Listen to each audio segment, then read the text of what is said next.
नावानं ओळखतात. मी या बाजारात घोडे घेतो. माथेरान, मुंबई, पुणे या साईडला माझे भरपूर घोडे विकले जातात. शूटिंगला पण घोडे देतो मी. इकडे धुळे साईडला घोडे देतो, मालेगाव, धुळा तिकडे पण घोडे विकतो. पण सध्या परिस्थिती वाईट आहे पाण्यामुळे. मार्केटमध्ये काय म्हणजे व्यवसाय कसा चालू आहे आता व्यवसाय जरा मंदी आहे, पूर्ण मंदी आहे.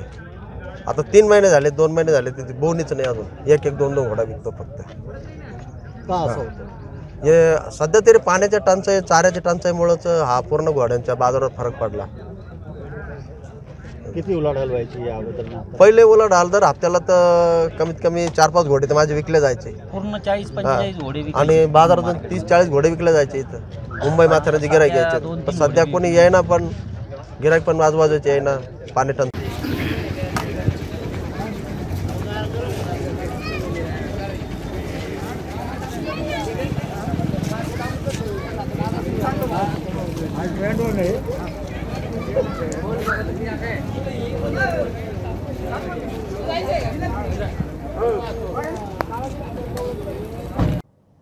भाऊ, जो येवल्याचा जो घोडे बाजार आहे याच्यातून उलाढालीतून जे बाजार समितीला उत्पन्न मिळत होतं, आता काय परिस्थिती निर्माण झाली आणि कशामुळे? काय झालं, ह्यावेळची महाराष्ट्रात सगळीकडे दुष्काळ आहे.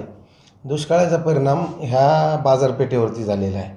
जे घोडे पूर्वी यायचे ते आता लोक विकायला तयार आहे, परंतु घेणाऱ्याचा चाऱ्याचा आणि पाण्याचा प्रश्न असल्यामुळे त्याचा परिणाम झालेला आहे. आणि त्याचा परिणाम हा मार्केटच्या शेषवर पण झालेला आहे. त्याच्यामुळे खरेदी विक्री झाली तर मार्केटला चांगल्या पद्धतीत शेष मिळतो. परंतु ह्या वर्षी दुष्काळाची सदोष परिस्थिती असल्यामुळे लोक विकायला तयार, परंतु घेणारा हा इच्छुक नाही आहे दुष्काळ परिस्थिती असल्यामुळे. आणि त्याचा इफेक्ट हा कमी खरेदी विक्री झाल्यामुळे त्याचा मार्केटवर नक्की परिणाम होतो आणि मार्केटचं उत्पन्न थोडंसं कमी झालेलं आहे.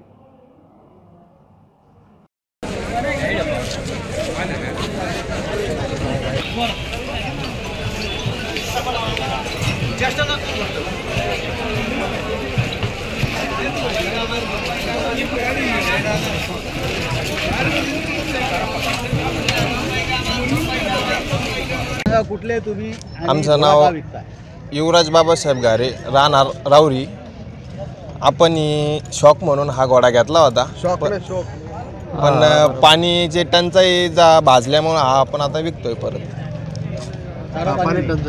पाणी चारा कमी पडतोय आता, पाण्याची टंचाई नाही. येवला तालुक्यात